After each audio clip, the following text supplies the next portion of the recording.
religion dans la société. Ouais, mais Darkou, donc j'essaye de bien comprendre. On a affaire à des populations musulmanes qui se réfugient en Europe pour des raisons économiques ou politiques, qui ont en tête, dans leur référence, un islam du XIIIe siècle. Donc expliquez-nous maintenant, tous les ingrédients sont réunis, comment on en arrive à la situation présente. Ce n'est pas un islam du XIIIe siècle. C'est un islam qui s'est dissous, oui, qui s'est désintégré progressivement pendant 5 siècles. C'est beaucoup, 5 siècles.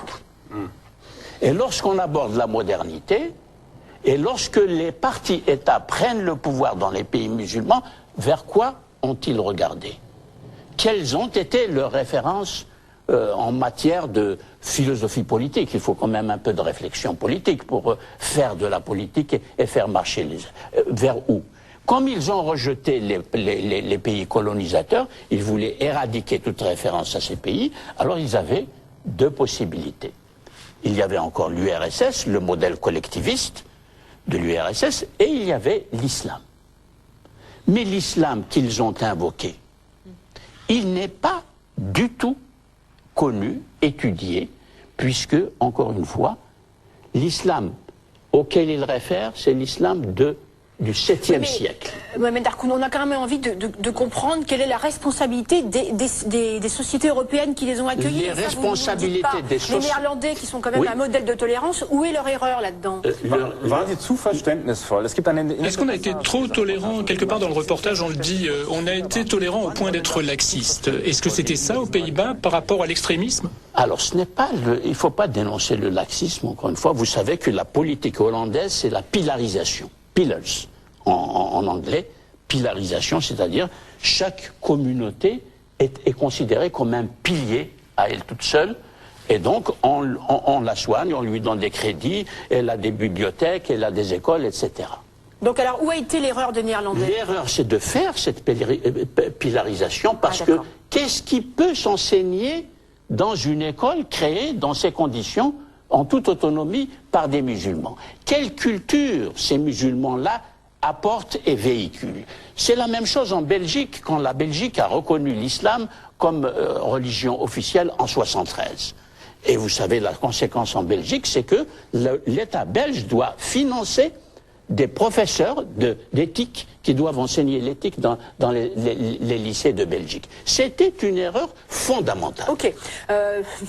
C'est une erreur d'appréciation. Ce n'est pas que je sois contre, mais c'est une erreur d'appréciation parce qu'ils ne savent pas quel est le personnel qui va venir prendre en charge un enseignement de l'éthique dans un pays comme la Belgique ou n'importe quel pays européen, parce qu'il y a un fossé considérable entre une modernité qui s'est développée en Europe, dans tous les pays d'Europe, et qui a changé complètement le regard des Européens sur la religion en général. Or, l'islam n'a pas connu cela du tout et ne le connaît pas encore. Vous avez été clair, vous avez été clair. On parle beaucoup des musulmans, et bien nous, à Forum, on a décidé de leur donner la parole à ces musulmans français qui ont retrouvé leur texte, qui se rapprochent de leur religion et qui souvent disent se sentir agressés. C'est un reportage, vous allez voir, c'est assez passionnant, à Paris 13 de Frédéric Boisset.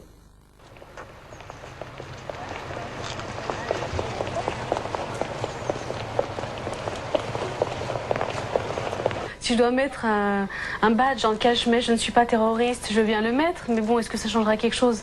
Maria Ben Ali, 27 ans, étudiante en droit, a choisi de porter le voile il y a 3 ans. En France, on fait énormément d'amalgames et on a tendance à chaque fois à regarder ce qui se passe ailleurs. Alors que le problème du foulard en France, c'est un problème franco-français. Je ne vois pas pourquoi est-ce qu'on va chercher tout le temps les problèmes que les femmes subissent en Iran, que les femmes subissent au Pakistan, en Afghanistan, que ce que subissent les femmes en Arabie Saoudite. Je veux dire, nous, on se distingue complètement de ces femmes-là. Je veux dire, on a une éducation française, on a grandi en France, on a été élevé en France, on a vraiment assimilé toute cette identité occidentale. Donc à partir du moment où on a décidé de porter notre foulard, c'est vraiment une compréhension de l'islam qu'on a vraiment cherché. Et pas qu'on a été chercher au Moyen-Orient ou ailleurs dans le monde et qu'on a calqué. Maintenant qu'on commence à faire des études supérieures, qu'on commence à accéder à des postes importants, ça pose problème. Nora Yamani, 25 ans, étudiante en droit. La femme de ménage qui fait le ménage ici, qui est femme de je ne sais quoi, qu'à mettre le voile, on lui dit oh, bon, c'est pas grave Fatima, c'est pas grave femme de ménage. Mais là, La plupart d'entre nous, on accède à des études supérieures, on est là, on est présent, on participe à la vie politique, on fait du social, on fait du travail de fond, et on nous oublie, non, mais vous n'êtes pas français. Alors on est quoi dans ce cas-là? Si jamais on sait qu'il y a une fille à qui on impose le voile, on sera les premières à dire non, l'islam ne t'impose pas le voile. L'islam te dit si tu décides de le mettre, tu le mets. Donc on sera les premières à se battre et à manifester et à lutter contre celles à qui on impose le voile. Et ça, je pense que ce côté-là, personne ne veut le voir. La seule chose que les gens veulent voir de nous, c'est on cautionne ce qui se passe dans le reste du monde. Non, on cautionne pas. On cautionne vraiment pas ce qui se passe dans le reste du monde parce qu'au contraire, on se bat pour les droits de la femme. On peut être musulmane, féministe. Ça existe. C'est énorme quoi, ce qu'on vit en ce moment. C'est on peut plus vivre notre religion comme on l'entend. On empêche on veut forcer des enfants à manger de la viande dans les cantines. Tariq Kadi, étudiant en droit et vice-président étudiant de l'université Paris 13. Et moi, j'appelle ça du racisme, hein. C'est vraiment du racisme. On se cache derrière la laïcité, mais la laïcité, finalement, la laïcité, c'est quoi? C'est la neutralité religieuse de l'État. Personne ne l'a remis en cause. Hein. Mais ça, c'est du racisme. Mais aujourd'hui, c'est plus simple parce qu'on peut se cacher derrière la laïcité et puis on peut dire plus facilement qu'on est islamophobe, alors que racisme, ça passe pas très bien aujourd'hui. L'islam, ça n'est pas simplement une confession, un mode de croyance, c'est aussi une identité. Leïla Babès, professeure de sociologie des religions, auteure du Voile démystifié. Être musulman, c'est être différent, c'est avoir son identité. Et ça, évidemment, c'est quelque chose qui rassure, qui tranquillise, qui fait que ces jeunes musulmans se retrouvent dans un cocon entre eux. Nous sommes dans l'entre-nous. C'est quelque chose qui sécurise, qui tranquillise. Mais en même temps, c'est dangereux parce qu'il y a un risque de rupture par rapport à l'ensemble aux autres citoyens qui sont des concitoyens. Et c'est aussi quelque chose de dangereux parce que il y a un discours de victimisation qui est extrêmement prégnant et qui fait qu'on voit des ennemis partout. Mohamed Hakoun, ces jeunes musulmans disent leurs différences, disent nous ne sommes pas extrémistes, Ben Laden, nous n'en voulons pas. Ils parlent d'un islam à la française ou d'un islam européen. Est-ce que ça existe? Ça existera, j'espère, un jour, mais pour l'instant, ça n'existe pas. Parce que le langage de ces étudiants, je le connais depuis 30 ans. J'enseigne à la Sorbonne depuis 30 ans. Et comment je parle avec mes étudiants lorsqu'ils me tiennent ce langage? Je leur dis, bon, vous voulez porter le voile? Ouvrons le Coran. Parce que c'est du Coran que vous tenez cette injonction de la foi pour venir avec le voile. Et je passe 3 heures, 4 heures, je consacre 4 cours, 5 cours de suite aux problèmes posés aujourd'hui par la lecture du texte coranique. Comme le font les théologiens, encore une fois, protestants, catholiques, juifs, bien sûr. Et eux, ils n'ont pas accès à ça. Ni dans la littérature arabe dans laquelle s'exprime la pensée islamique, l'exégèse islamique, etc., ni encore moins dans les sciences sociales qui fournissent les outils nécessaires pour relire ce texte, le relire à nouveau frais avec les données de la connaissance aujourd'hui. Ils n'y ont pas accès.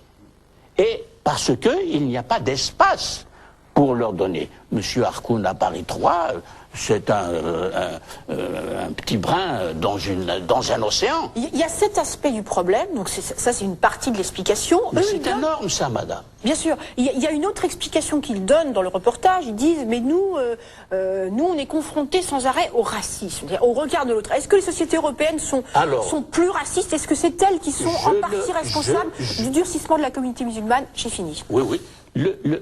Quand ils disent racisme, je les arrête, je leur dis, c'est le clash des ignorances. Parce qu'il est vrai que les Européens ne connaissent pas le développement de l'islam en tant que pensée, en tant que culture. cette connaissance manque aux citoyens. Or, nous vivons dans un espace citoyen, on se fréquente constamment. Mais les musulmans eux-mêmes, quand ils tiennent ce discours, sont aussi ignorants que les Européens eux-mêmes, et ils se victimisent. Mohamed Harkoun, notre journaliste Frédéric Boisset a été frappé par la césure, par la rupture entre ces jeunes musulmans et la génération de leurs parents. Nous allons les écouter et ensuite nous allons en discuter. J'étudie pas l'islam radical ou un autre islam ou l'islam modéré. Pour moi, j'étudie l'islam. Mais aujourd'hui, c'est vrai que les Français musulmans je pense qu'ils sont vraiment un renouveau religieux. Il y a quelque chose qui arrive de nouveau. Je pense aussi que c'est la traduction des textes en français qui fait aussi qu'aujourd'hui ils sont plus accessibles. Et oui, ça doit être ça. Alors qu'autrefois, quand c'était en arabe et que les gens ne connaissaient pas cette langue, enfin surtout ne la lisaient pas, c'était beaucoup plus difficile. Et puis c'était une religion qui était transmise par les parents. C'était un islam plutôt traditionnel. Aujourd'hui, les gens reviennent vers les textes sont beaucoup plus accessibles et donc il y a une pratique qui est beaucoup plus rigoureuse vis-à-vis des textes. Et nos parents, pareil, c'était plus un islam traditionnaliste, ils sont venus, ils ont dit que pour s'intégrer, pour qu'on les accepte, il fallait qu'ils mettent leur islam de côté. Seulement moi, j'ai pas besoin de m'intégrer parce que je suis intégrée. Mon islam, j'essaie de le purifier justement de toute cette vision traditionnaliste et j'essaie vraiment d'adopter quelque chose de pur, qui me correspond, qui correspond pas à mes parents. Les musulmans sont dans un tournant historique. Comme les chrétiens ont mis plus de 100 ans à réorganiser leur façon de croire et d'exister, notamment depuis la laïcité, nous sommes dans cette construction-là. Dounia Bouzard, anthropologue, auteur de Monsieur Islam n'existe pas. On regarde toujours qu'est-ce qui se passe de l'autre côté de la frontière. Et eux, de leur côté, ils ont un rapport qui devient pathologique avec ce passé. C'est-à-dire que finalement, ils retournent dans l'histoire, non pas par la pensée, mais par une espèce de processus régressif, où finalement l'histoire de prophète devient le paradis à retrouver, presque. Et la seule façon de retrouver sa dignité, c'est de répéter ce qui s'est passé à l'âge d'or musulman, de répéter le moment de la création du monde, presque. Alors, Mohamed Harkoun, quand vous entendez... C'est triste tout ça. Quand vous entendez ce jeune... qu'on voyait au tout début, là, qui nous explique que finalement l'islam radical, ça n'existe pas. Il n'y a qu'un seul islam.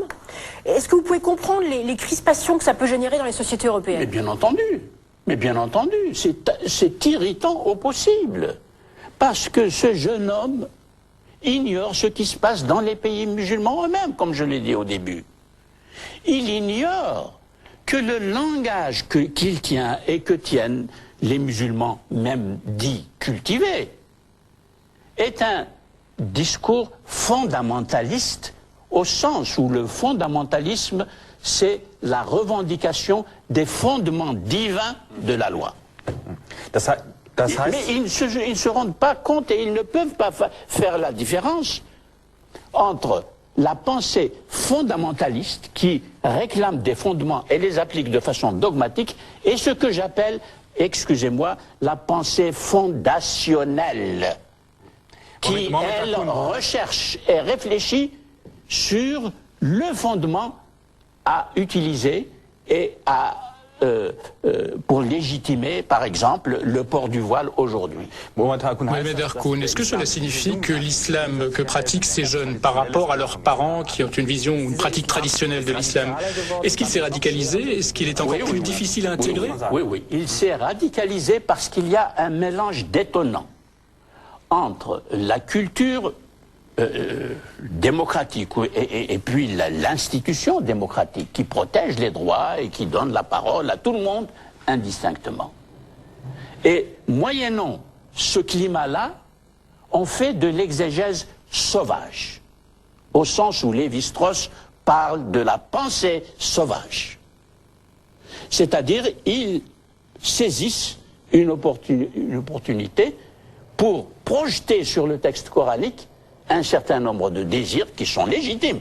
Qui sont par exemple quoi? Le désir d'être reconnu, le désir d'occuper une place à laquelle ils aspirent dans les sociétés. Or, ils ne s'aperçoivent pas que la façon dont ils se relient à l'islam irrite les Européens et fait que les Européens se méfient, c'est vrai. Mais ça, je ne l'appellerai pas du racisme. Ça, je l'appelle le choc des ignorances, parce qu'il y a des ignorances de part et d'autre qui ne sont pas corrigées. Et donc, la réponse politique à ça, c'est de corriger ces ignorances de part et d'autre.